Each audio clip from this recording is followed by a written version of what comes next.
Is Carvana's S&P 500 inclusion the perfect ending to one of the wildest stock stories of the last decade? Carvana started off as the oddball online used car shop.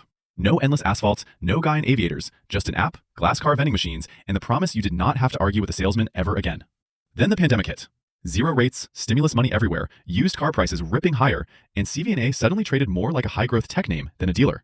People were asking, what if this is the Amazon of autos? Then the macro slap. Rates climbed, financing got expensive, used car prices cooled off, and that big debt stack stopped being background noise. The stock did not gently drift lower. It cratered more than 90% from the highs. The story flipped from disruptor to, are we actually pricing in bankruptcy? But it did not die. Management cut costs, improved the unit economics, printed better numbers, and shorts were forced to cover. Off the lows, the chart turned into a vertical line with a rally of thousands of percent.